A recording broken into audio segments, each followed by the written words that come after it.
ಕಾವೇರಿ ಕಿಚ್ಚು ನಾಳೆ ಕರ್ನಾಟಕ ಬಂದ್ಗೆ ಸಿಗದ ಬೆಂಬಲ. ವಾಟಾಳ್ ನಾಗರಾಜ್ ಕರೆಯನ್ನ ಕೊಟ್ಟಿದ್ದಾರೆ. ನಾಳೆ ಕರ್ನಾಟಕ ಬಂದ್ಗೆ ಕನ್ನಡ ಪರ ಹೋರಾಟಗಾರ ವಾಟಾಳ್ ನಾಗರಾಜ್ ಟೌನ್ ಹಾಲ್ನಿಂದ ಫ್ರೀಡಂ ಪಾರ್ಕ್ ವರೆಗೂ ರ್ಯಾಲಿ ನಡೆಯುತ್ತೆ.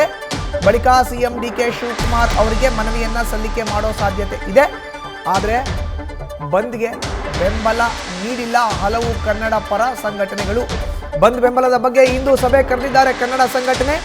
ನಿರ್ಮಾಪಕ ಸಾರಾ ಗೋವಿಂದ್ ನೇತೃತ್ವದಲ್ಲಿ ಮೀಟಿಂಗ್ ಆಗತ್ತೆ ಇವತ್ತು. ಶಾಲಾ ಕಾಲೇಜು ಕ್ಲೋಸ್ ಎಂದಿದ್ದ ಕ್ಯಾಂಪ್ಸ್ ನೈತಿಕ ಬೆಂಬಲವನ್ನ ಈಗ ಸೂಚಿಸ್ತಾ ಇದೆ. ನೋಡಿ, ಕ್ಯಾಂಪ್ಸ್ ಕೂಡ ನೈತಿಕ ಬೆಂಬಲವನ್ನ ಸೂಚಿಸ್ತಾ ಇದೆ. ಸಂಘಟನೆಯಿಂದಲೂ ಕೂಡ ಕೇವಲ ನೈತಿಕ ಬೆಂಬಲ. ಹೆಚ್ಚಿನ ಮಾಹಿತಿ ನೀಡ್ತಾರೆ ನಮ್ಮ ಪ್ರತಿನಿಧಿ ಚಂದನ, ನೇರ ಸಂಪರ್ಕಕ್ಕೆ ಜಾಯಿನ್ ಆಗಿದ್ದಾರೆ. ಚಂದನ, ನಾಳೆ ಕರ್ನಾಟಕ ಬಂದ್ ಅಂತ ಕನ್ನಡ ಪರ ಹೋರಾಟಗಾರ ವಾಟಾಳ್ ನಾಗರಾಜ್ ಅವರು ಕರೆಯನ್ನ ಕೊಟ್ಟಿದ್ದಾರೆ. ಬಟ್ ಹಲವು ಕನ್ನಡ ಪರ ಸಂಘಟನೆಗಳು ಕೇವಲ ನೈತಿಕ ಬೆಂಬಲ ಅಂತ ಹೇಳ್ತಾ ಇದೆ. ನಾಳೆ ಕರ್ನಾಟಕ ಬಂದ್ ಇರತ್ತಾ ಇರಲ್ವಾ? ಈ ಕ್ಷಣದ ವಾತಾವರಣವನ್ನ ಎಕ್ಸ್ಪ್ಲೈನ್ ಮಾಡೋದಾದ್ರೆ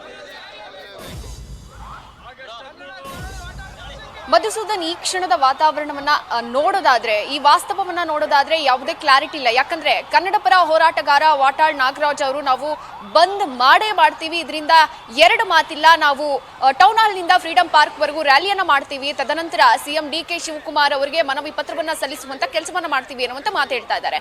ಇದನ್ನ ಹೊರತುಪಡಿಸಿ ಉಳಿದೆಲ್ಲ ಸಂಘಟನೆಗಳು, ಕೇವಲ ನಾವು ಒಂದಷ್ಟು ಸಂಘಟನೆಗಳು ನೈತಿಕ ಬೆಂಬಲವನ್ನ ಘೋಷಣೆ ಮಾಡಿದ್ರೆ ಉಳಿದ ಸಂಘಟನೆಗಳು ಬಂದ್ಗೆ ಬೆಂಬಲ ಇಲ್ಲ ಅನ್ನುವಂತ ಮಾತನ್ನ ಹೇಳ್ತಾ ಇರುವಂತದ್ದು.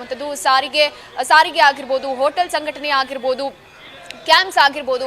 ಈ ಹಿಂದೆ ಕ್ಯಾಂಪ್ಸ್ ನಾವು ಶಾಲಾ ಕಾಲೇಜುಗಳಿಗೆ ರಜೆಯನ್ನ ಘೋಷಣೆ ಮಾಡಿ ಬಂದ್ಗೆ ಸಂಪೂರ್ಣ ಬೆಂಬಲವನ್ನ ಕೊಡ್ತೀವಿ ಅಂತ ಹೇಳಿತ್ತು. ಆದ್ರೆ ಈಗ ಕೇವಲ ನೈತಿಕ ಬೆಂಬಲ ಕೊಡೋದಾಗಿ ತೀರ್ಮಾನಕ್ಕೆ ಬಂದಿರುವಂತದ್ದು. ಹೋಟೆಲ್ ಸಂಘಟನೆಯು ಕೂಡ ಅಷ್ಟೇ.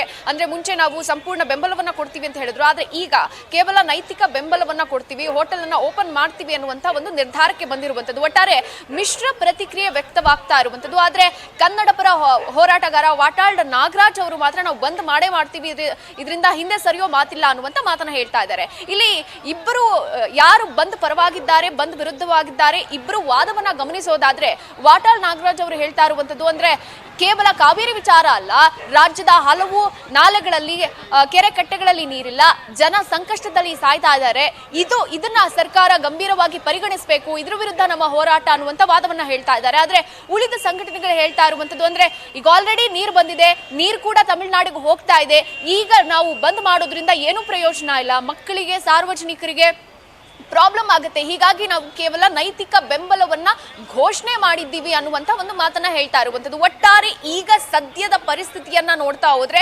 ಮಿಶ್ರ ಪ್ರತಿಕ್ರಿಯೆ ನಾಳೆಯ ಬಂದ್ಗೆ ವ್ಯಕ್ತ ಆಗ್ತಾ ಇರುವಂತದ್ದು. ಅಂದ್ರೆ ಮೆಡಿಕಲ್ ಶಾಪ್ ಆಗಿರ್ಬೋದು, ಬಸ್ ಆಗಿರ್ಬೋದು, ಕ್ಯಾಬ್ ಆಗಿರ್ಬೋದು, ಆಟೋ ಆಗಿರ್ಬೋದು, ಹೋಟೆಲ್ ಆಗಿರ್ಬೋದು, ಬೇಕರಿ, ಕಾಂಡಿಮೆಂಟ್ಸ್ ಆಗಿರ್ಬೋದು, ಎಲ್ಲವೂ ಕೂಡ ಆಲ್ಮೋಸ್ಟ್ 99.9% ಓಪನ್ ಆಗಿರುತ್ತೆ, ಸಹಜ ಸ್ಥಿತಿಯಲ್ಲಿರುತ್ತೆ. ಶಾಲಾ ಕಾಲೇಜ್ ಓಪನ್ ಆಗಿರುತ್ತೆ.